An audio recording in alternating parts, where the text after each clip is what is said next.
It has been quarantined.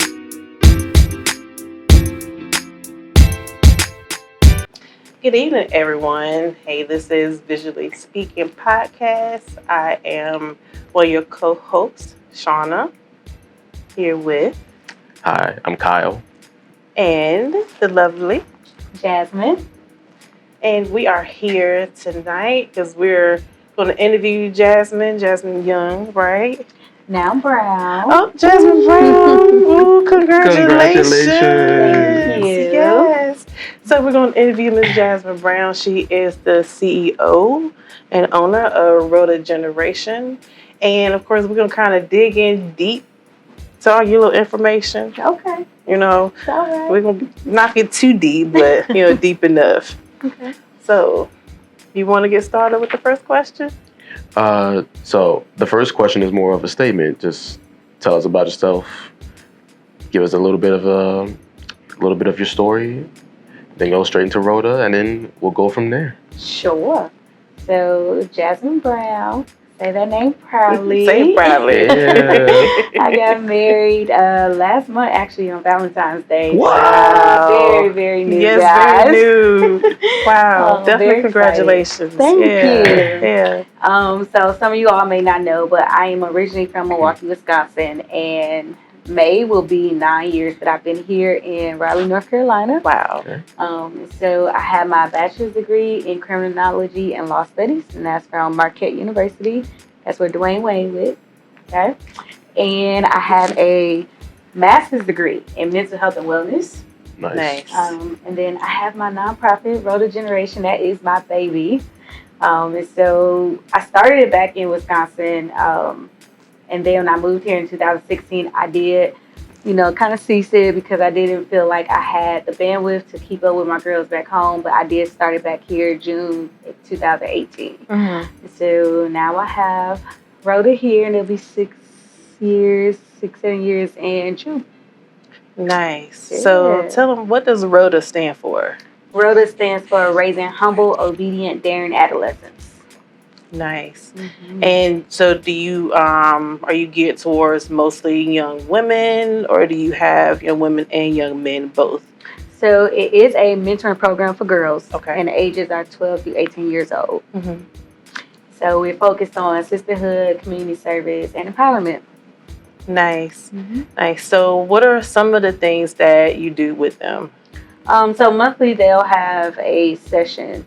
So we do every second Saturday. We meet with all the mentors, all the mentees. We're all in a room that we're having at the Lions Park down in Durham, North Carolina. It's about 5 minutes from Central. And so Eagle we do, yeah, that's what I hear. That wasn't part of me. But we do sessions with them to kind of just talk about the different life skills that they may not know or that they need when they're leaving out, going, once they graduate from high school. They get a mentor, and so that mentor checks in with them weekly. And they may talk to them by phone, text, FaceTime, do an outing with them. We do outings with the girls once every 3 months or so, and then we'll do community service every other month. The girls really love community service, so we're really out in the community serving. Mm-hmm. Yeah, that's awesome. It's actually a really good thing, especially with the age range that you have. Mm-hmm. That's when the first stages of peer pressure come in at, where the young ladies, their friends and so forth, kind of pressure them into doing certain things, and you got to basically have someone that's going to help lead you to the right direction. Mm-hmm. Yeah, we see that a lot. We deal with young ladies who may have had suicidal thoughts. We have young girls who are part of the program who parents are just like they need some sisters around them. They don't have friends, or they need some type of better influence to be around them. We have girls who are part of our program who just moved from out of state, and so they're trying to find their footing here. And so there's a really mass difference of young ladies that we take care of. And so we do see the stages of peer pressure. We see the stages of bullying. We see the stages of I think I'm grown. So That part. we have everything that we kind of deal with. Yeah. I know that's a tough set of layers to go through. Yeah. So what kickstarted the baby? What inspired this to start Rhoda Generation? Yeah, so like I said, back in Wisconsin, I had my bachelor's degrees in criminology and law studies. And so my intern, my first one was, I worked with girls who were sex trafficked. And the youngest young lady I worked with was 9 years old. And I think that was the most heartbreaking story that I've ever heard. After school, I did work with them a little bit more as well. But I also just feel like that was probably my hardest job emotionally that I had to deal with. But it was also one that was super rewarding because I was able to pour into these young ladies day in and day out every time I was there. And so that kind of made me feel like, if I can touch a young lady before somebody else get in her head, then I can make an impact in our next generations to come. So that was like a really big start for me. And then I also did probation and parole for juveniles. I did work with both male and female. The males, it was much tougher to work with. That was gonna be my question. It was tougher, man. It was tougher, and especially because they saw a female, and they thought you were gonna be soft, or they thought it was gonna be like easy to get over with. Or they saw you just cute to be sweet on. They didn't want to listen to anything. So that was kind of my experience. The females I definitely have more togetherness with. I feel like I made a more impact on young ladies. So we all have reasons and purposes behind why we choose the path that we take, and of course why we go to school for for various purposes, various reasons. So what made you go into criminal justice? For one, that's all the kind of shows I love. So I love criminal justice shows. I watch everything criminal, and that was since I was like teenage. I don't know what it was. I always felt like I can crack the case. I can figure out who are the bad people and get them off the street. But I didn't want to be a police officer. So I had to figure out how do I do this without going into that. Like, I didn't want to do that. And so when I kind of started doing some digging on when it was time for me to look for my college that I wanted to go to, I kind of started figuring out, like, okay, what exactly can I do? I always knew I wanted to work with youth. And like I said, I wanted to do something where I would make an impact with our younger generation so that, as they grow, if I had a hand in helping them when they were younger, we have a little bit better tomorrow. So that was really my background and my passion why I ended up deciding to do what I do now. Okay. And that makes a lot of sense. That connects the dots, with everything as to why you are where you are now with that. Yeah. So 6 years, or it's going to become 6 years. Can you tell us which year was probably the most difficult for you? Number one. And I'll tell you why, because, again, I had just moved here. I've been here 2 years. I didn't know anyone. No one knew me. And so my parents moved out here, and my aunt and her family were in Charlotte. And so it was just us. And so I'm like, how am I going to come out here and tell these people I got this great program and they know nothing about me? Right. What do I do for me to make sure that I still make an impact? Because I know this is what God called me to do, but what do I do to make sure that I get it out there? And the main thing that I always hear God telling me is like, if you make the first step, I'll do the rest. So I started just putting it out there. I started making flyers. I'm not creative, but I learned Canva just a little bit. If y'all see my old posters from now, it's a whole lot different. We're gonna find it. And we're gonna put it on comparison. So now, I started just posting and just saying like what I would do. I made a whole business plan, made a strategy. I started going out to communities and started seeing what do you all have here? Is there some type of girls group here? And Rhoda was kind of like the first one in Durham that started being a mentoring program. I have a big brother that I call out here, and he does the boys program. And when he got a hold of one of those flyers that first year and reached out to me, and he started taking me to everywhere with him. Wow. And now, like, Rhoda has just grown. So I would definitely say that first year, because nobody knew me, and it was nothing but groundwork. Yeah. So I'm researching every day. I'm going to different places. Where can I hold this? I'm posting these flyers. I'm paying for ads so that people can see it. And I think for my first year, I had 3 girls. 3 girls. And then we did, let me see what happened. I think the second year we had the vendor fair, and it blew up from there. It just blew up. I started getting mentors, and mentees are like constantly part of the program now. We've had now 3 girls who have graduated. All 3 we have given scholarships to. Nice. So, wow. It's just, that's cool. I made the step. Yeah. Yeah, you make one step, he makes 2. Yeah. That's awesome. How many young ladies have been through your program? 3 that have completely completed the program because they are now, my first one, she is in her senior year of college at Central. Wow. So, and I have 2 that are, one's in college right now and one is deciding to do a trade. Okay. So, nice. Yeah.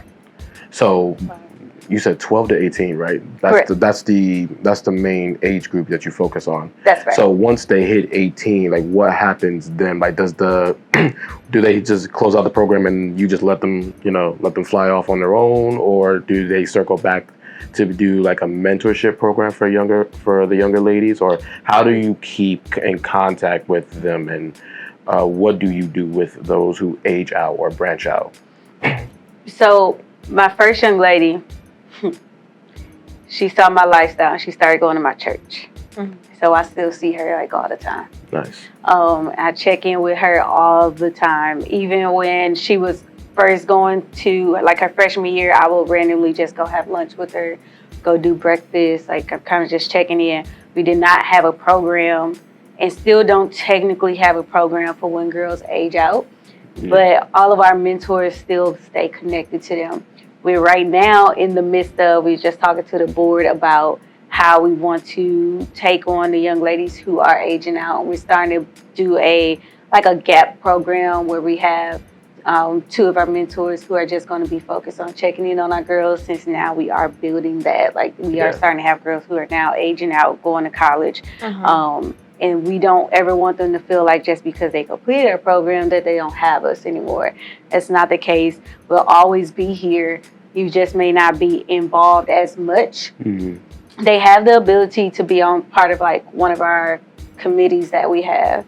But an actual like piece of Rhoda, they'll just have someone who will check in on them.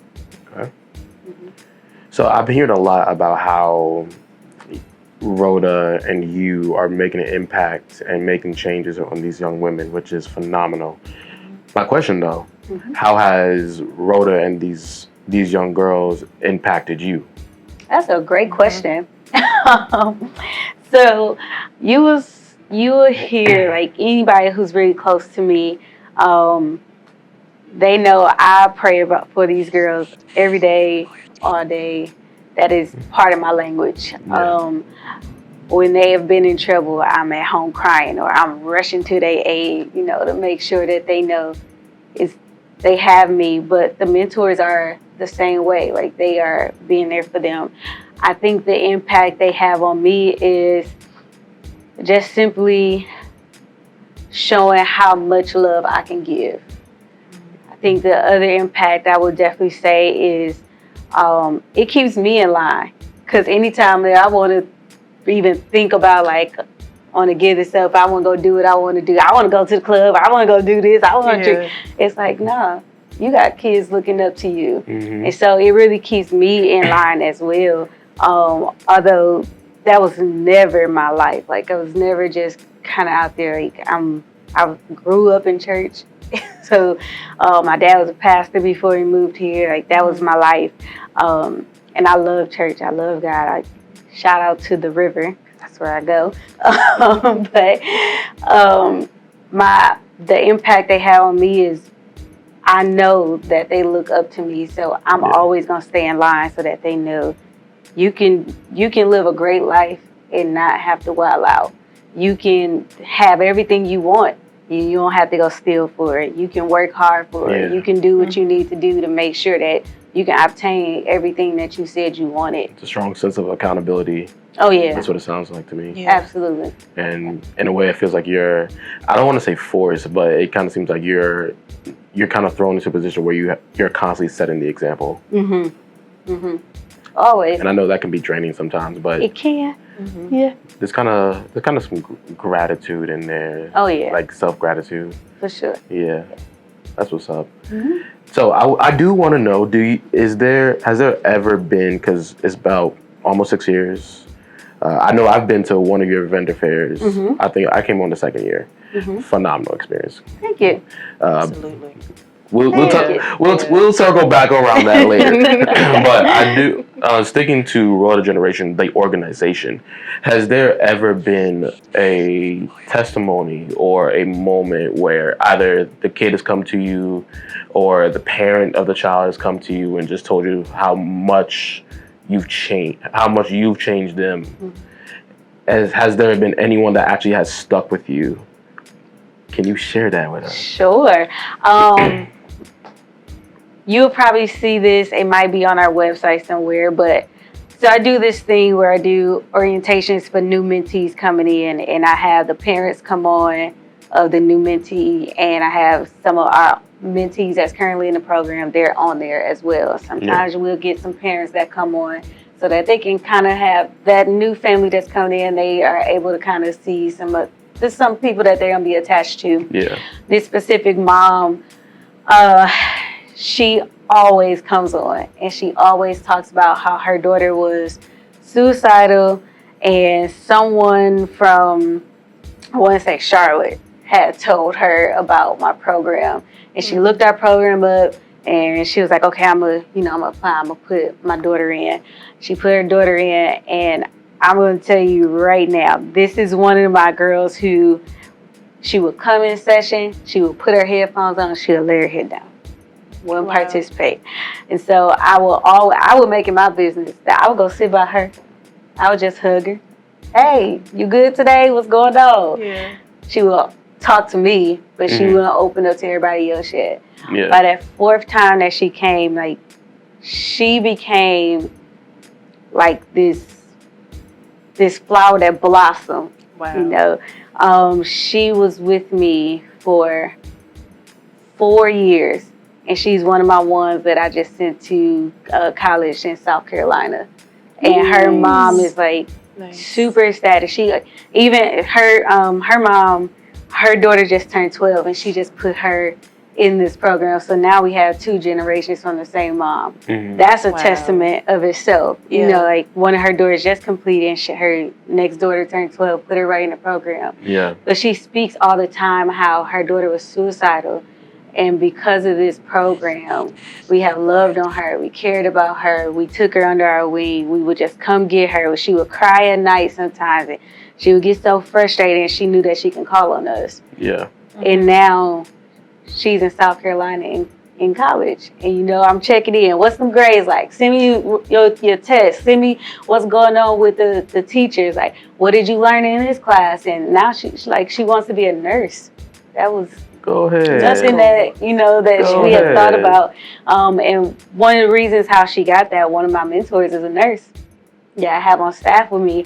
And she would do sessions and classes on like what her job is. We've done career fairs. We done where we brought in different managers and we had them teach them how to go through interviews. So like there's process to this that we put them through.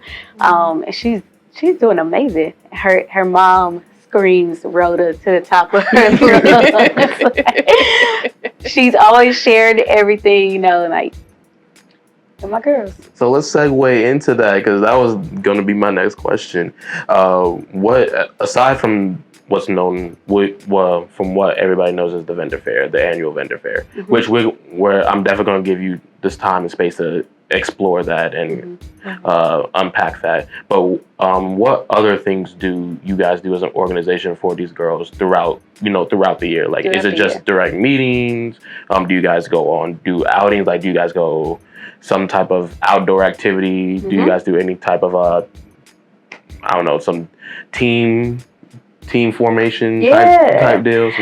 So every year looks different for us because we try to make sure that we kind of hit all of the targets. So yeah, I would just say this: it doesn't serve well for a girl to be part of our program for just 1 year because she won't get everything. Right. Especially for our sessions, because we do not do sessions every month. We meet every month, but we don't do sessions every month. Some of the monthly things that we may be doing, like the second Saturday of March, they were at assisted living facility, and they were with the elderly, and they were playing bingo with them, and they was teaching them some of the other games and doing pottery, like, or not pottery, but like gardening, and so doing different events. The girls enjoyed doing community service. One of the other community service things we do, feed the homeless. We've made bags for the homeless, like put like socks and deodorant and a sandwich and things in there. And then we go out and we pass those out. So we've done those community service things. But sometimes, like especially during the summer, it'll be a month where we'll not do session and we'll do, like we're going to play kickball, but we're just all out together, right? Now we've gone, so I have a chapter in Charlotte, North Carolina.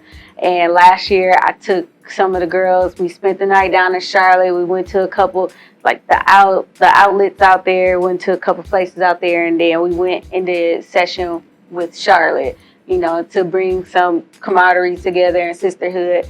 But then at the end of every year, we do a Rhoda Ball. What is that? And so the Rhoda Ball, which is happening this year on November 1st. So it's an opportunity where anybody can come to the event. Tickets they're normally on sale sometime in April.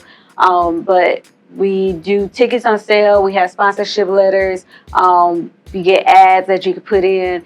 We normally have around 200 guests that attend. We looking to get that number up, But the night is filled with entertainment. We always have like a live band. You get to see the girls that they walk in. They're all like, think of cotillion, a debutante. That's what you want to think of when you think about the ball. Nice. They're all really dressed up and they get awarded. It's a pageant type feel. They're getting sashed, they're getting crowned, and we're talking about what they have accomplished throughout that year specifically.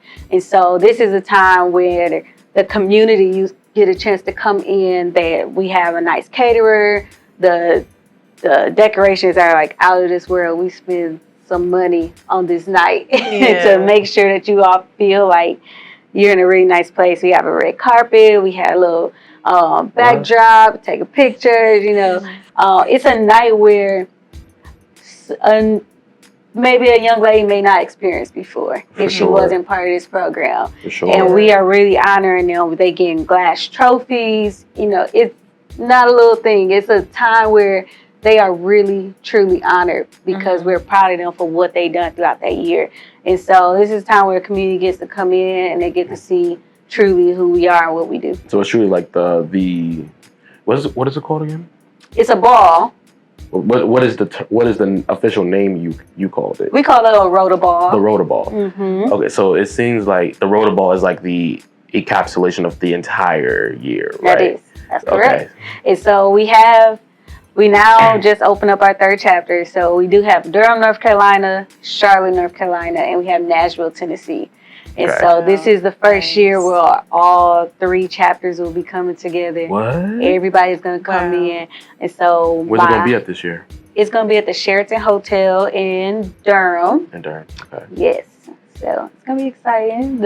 All the posts will be coming out very soon. The tickets will be going on sale in April. That's going to be huge. Yeah, it's exciting. Wow. Nice. Congratulations. Thank you. And this is our 4th year doing this as well. Yeah. Nice. And it's a confidence booster too, Oh, yeah. as well for the young ladies, because they get Yeah. to come out dressed in their best and their balls, makeup and hair done, and just enjoy themselves. So And be safe. I love that. And yes, be definitely safe. be safe. Yes. We have a Yeah. DJ at the end, so it's like once all the awards and everything is done, the dance floor is open, and we let them dance, have fun. Yeah. You know, but you are in a safe space. Yeah. Like everyone's here with you, and we're just enjoying each other. Yeah. That's awesome. Yeah. So I know you mentioned earlier the acronym, what Rhoda stood for. How did you even come up with the acronym Rhoda? So not until I actually moved here to North Carolina did I get the acronym, and it came to me in a dream. It was really, really interesting. I was asleep and I saw these words, and it was like daring, obedient, humble, raising, and I felt like adolescent. And I woke up and I wrote the names down, like the words that I saw. Yeah. And I went back to sleep, and I got up, like, for real, like, what was that? You know? Yeah. So I called my dad, and I was like, Dad, this is what I saw, but they were like in clouds. It was really interesting. Yeah. And so he said, Pooh. He calls me Pooh. He's like, Pooh, you know what that is? I was like, no. Yeah. Obviously. I I'm calling you. Right. Help me out. Right. He was like, what is Rhoda? And I went back and looked at my words, and I was like, raising, humble, obedient, daring adolescents. Wow. And from then, that's what carried me. Yeah, so it came to me in a whole dream. Okay. Wow. I'm around with that. That's awesome. That's really awesome. Yeah. So how did you come to know that this was your purpose? I think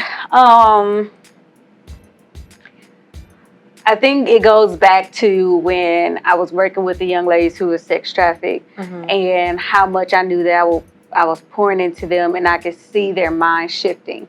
And again, I did do this back when I was in Wisconsin. I did Rhoda, but it was nowhere on this level that I'm at right now. Yeah. But I was still making a difference. I was making an impact, and their minds were shifting from them. Though even those parents, I still talk to them, and I keep up with those girls. I'm on all their social media. When I go back home, I'll have dinner with them, and a lot of them are still just like, if it wasn't for you, Yeah. I don't know where I would be. You know, I don't know what I'd be doing. And I get to watch them truly grow up. And so I think by even them pouring into me and encouraging me and letting me know, like, hey, you made an impact in my life, and now I'm where I am. I think that lets me know, like, okay, I'm walking in my purpose. Yeah. Awesome. And I know you also mentioned your dad being a pastor. So you being a PK, how does your faith in God, how does that, tie in with Rhoda? So Rhoda is not a Christian-based program, right?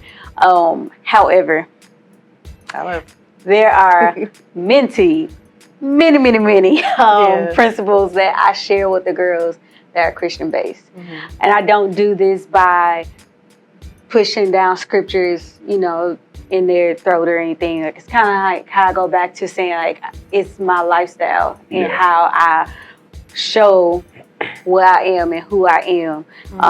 And that always, y'all, I have a family that just moved from Boston, and they're a part of our program, and now that family goes to my church because of my lifestyle. Wow. I have like 3 or 4 of my girls that may call me randomly, hey, can I go to church with you?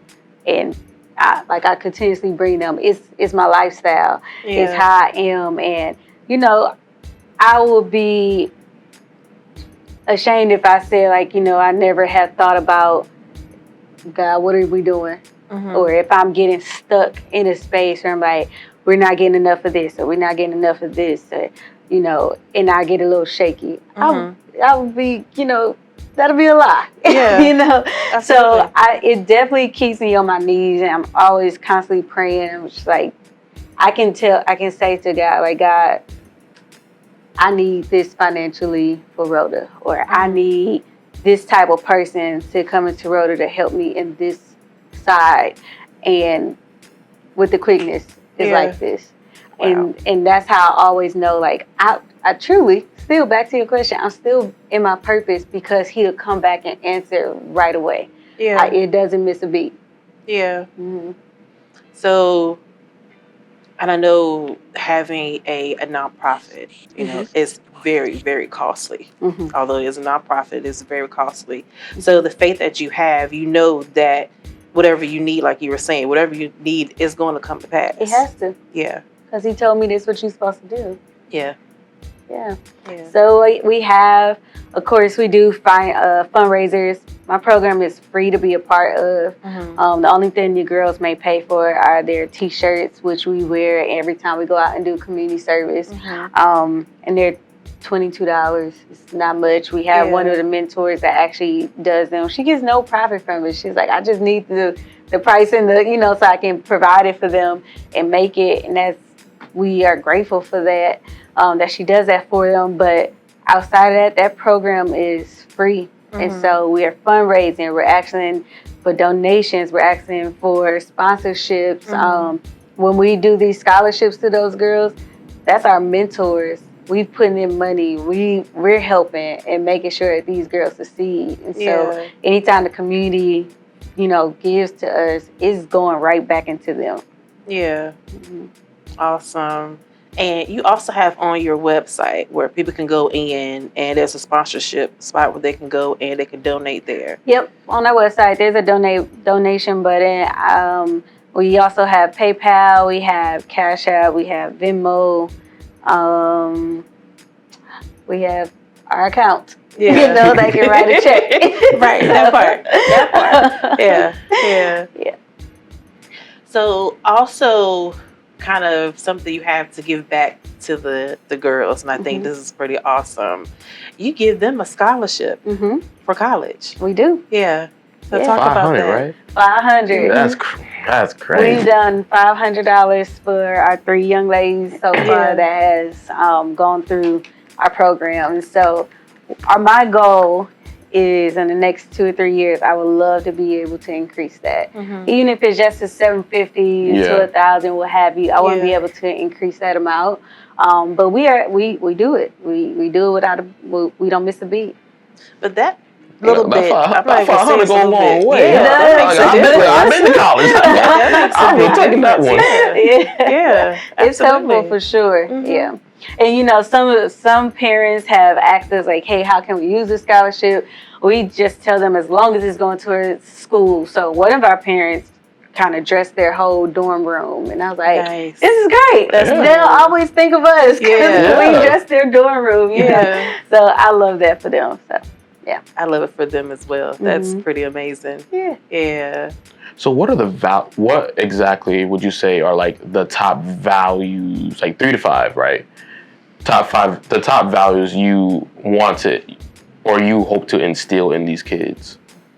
Okay, so there's a screen on my orientation that says, it's lined up with Rhoda, but it says reliability, honesty, optimism, determination, and achievement.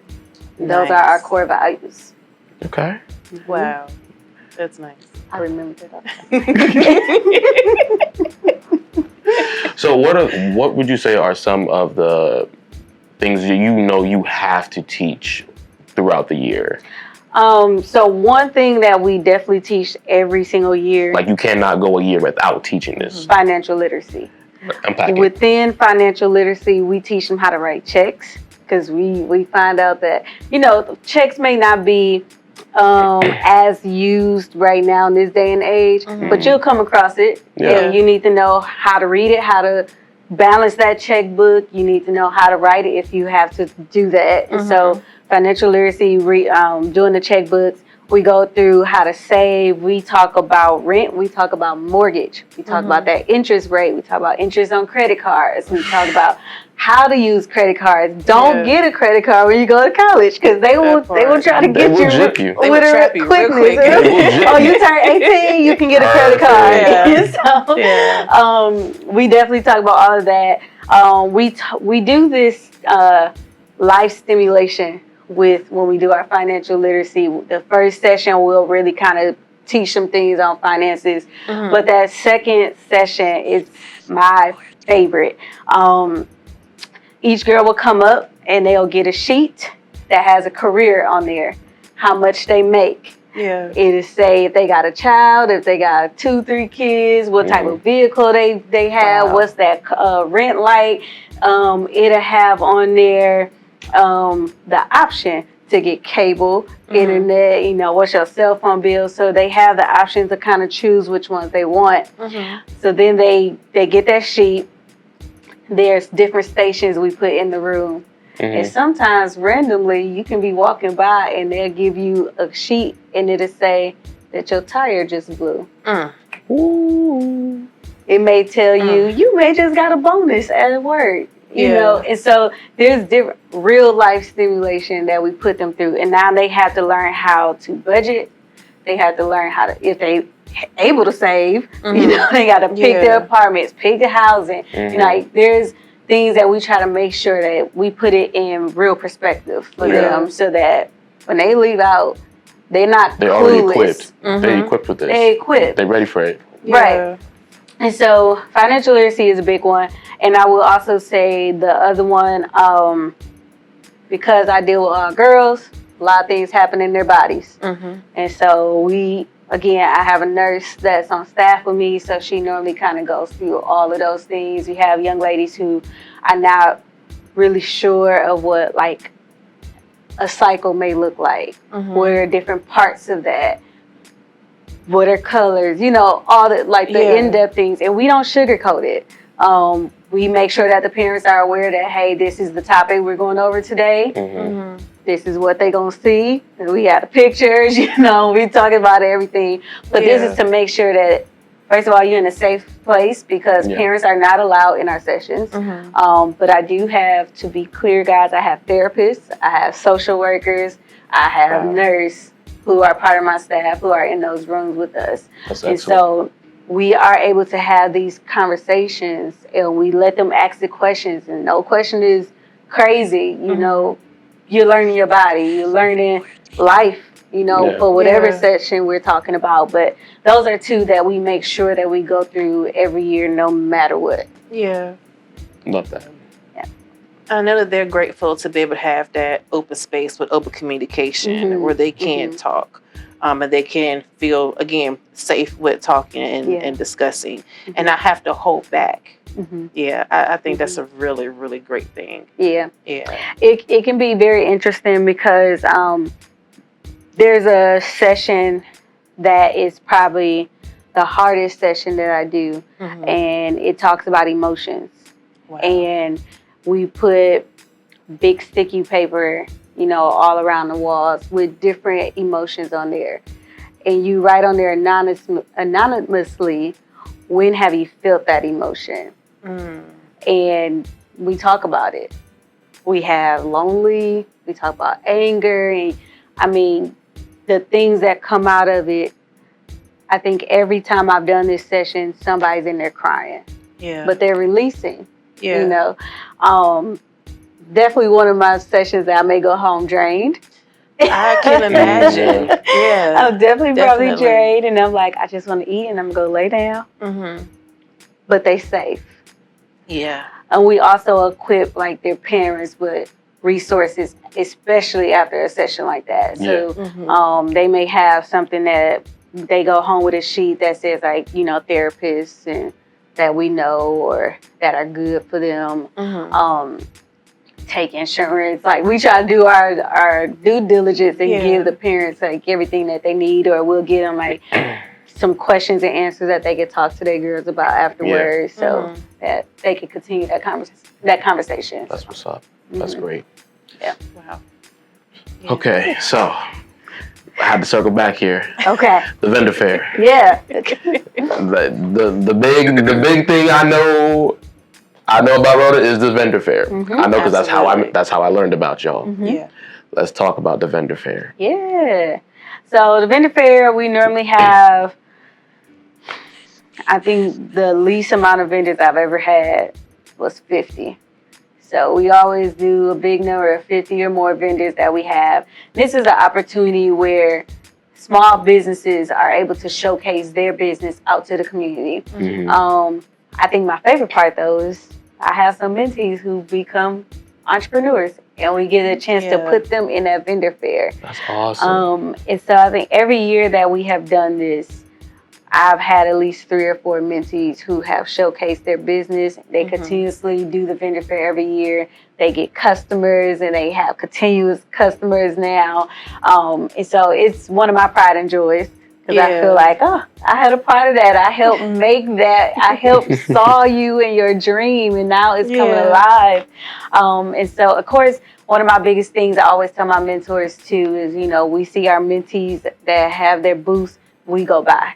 Yeah. Every mentor we're going to buy, whether you're going to use this product or not, we're going to buy because we want them to know like you put your time and your effort in this and we support you. Absolutely. And so we definitely have some entrepreneurs that are part of our program and they get showcased every single year. Even at our bar, we have their items there and people can purchase from that. Nice. But we do have the vendor fair. One of the big things that's coming on in Durham now that everybody knows, we do this in April every year, 4th one this year. And I love it because it's a community day. Last year we did like a food drive with that day. Nice. And then we had a separate room where we had some businesses who were hiring. So it's kind of like a job fair, 3-in-1. And so this year, we do have a couple jobs who have already asked to be a part of it and who will be interviewing on the spot. So I'm super excited about that. That's awesome. That is exciting. Yeah. So I have one final question for you. Then I'm going to pass it to Sean and she can do whatever she wants. Okay. What is one thing that you are definitely looking forward to implementing into Rhoda, whether it's the ball, whether it's the fair, whether it's just Rhoda in general, whether it's for yourself, whether it's for the girls, who knows, who cares? What is one thing you are really looking forward to implementing for the next year? For the next year? Yeah, I'm gonna give you a year to implement and process that. I want to pay my directors. Yeah. They do a lot of work. Yeah. I call on them, they answer because their heart is the same heart I have. And if my girls need anything, if our girls need anything, we all going.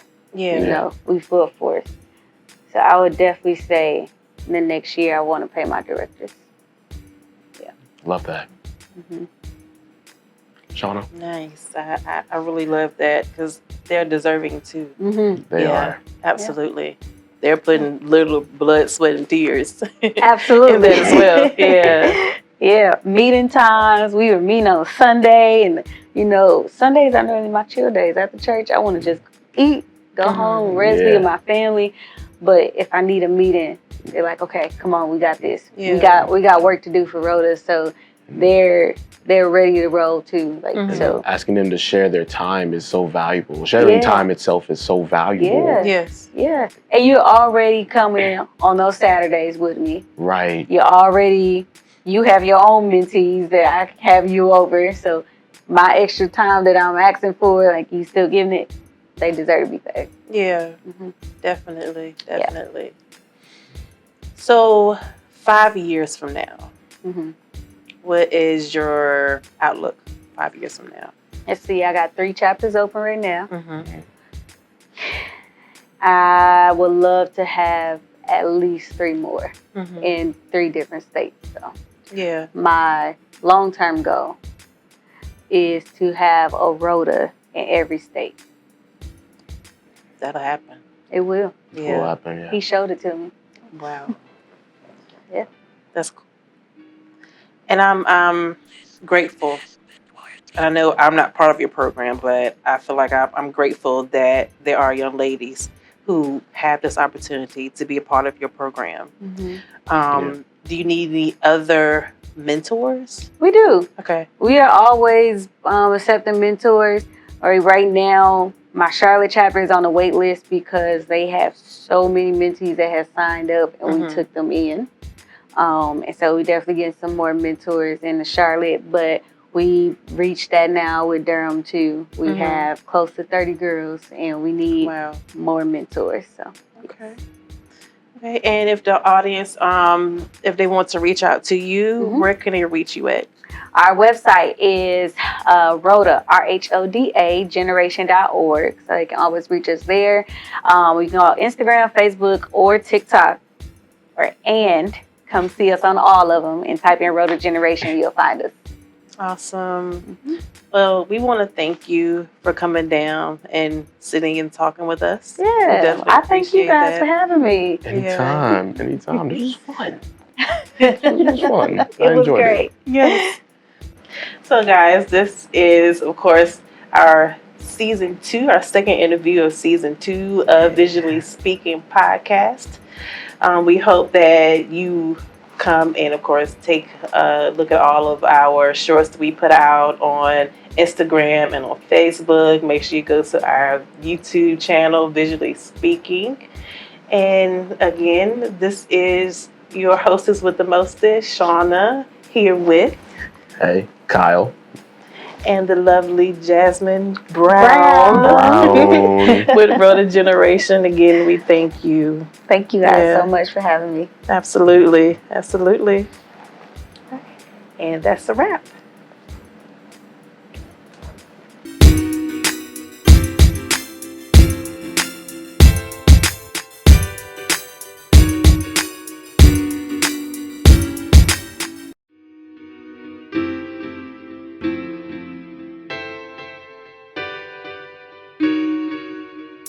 This beat has been